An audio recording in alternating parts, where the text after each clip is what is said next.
सको वनी हालो करे मुझे यार सको वनी हाल करे मरी न वञा कुछ ख्याल करे मुझे यार सको वनी हालो करे मुझे यार सको वनी हालो करे मरी न वञा ख्याल करे मुझे यार सको दोस्तिया ते करो रखी बैठो अल केड़ो चकरो रखी बैठो दोस्तिया ते रखी बैठो अल केड़ो चकर रखी बैठो को दिल ते पत्थर रखी बैठो को दिल ते पत्थर रखी बैठो तो मता पूरो सालो करे मुझे यार सांको वनी हालो करे मुझे यार सको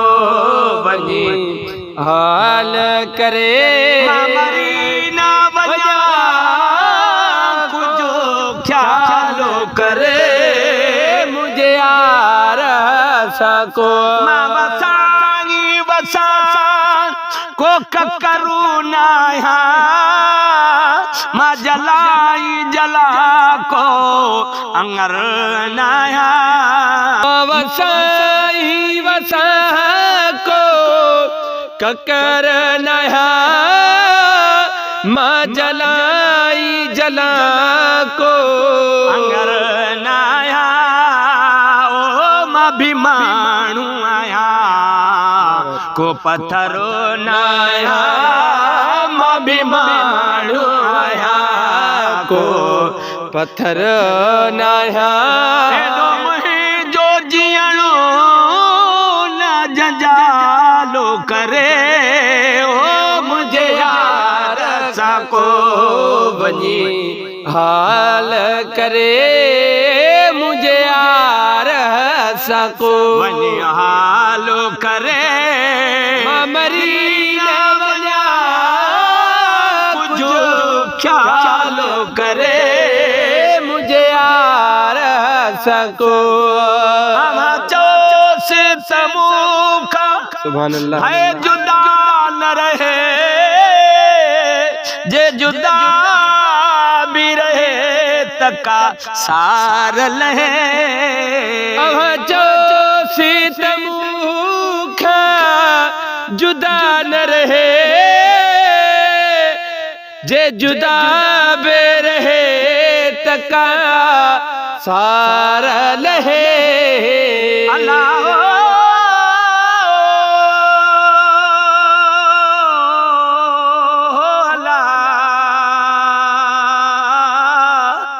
कागल करी बन जा ओ तू अंगण मथे अचो मूसा मुँह फिरन जुओ ओ गालियूं करके गचो जे मुँह में बरई मचू वञो उडामी ओडे जो सीतमुखा जुदा न रहे जे जुदा भी रहे तका सार लहे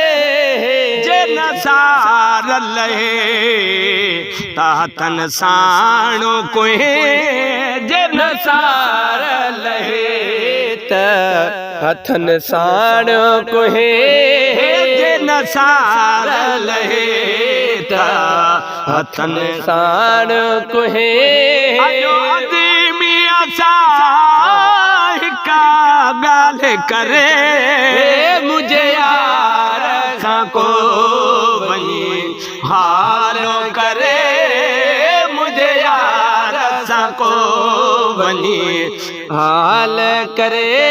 मरी न वजा कुछ ख्याल करे मुझे यार सको हाल करे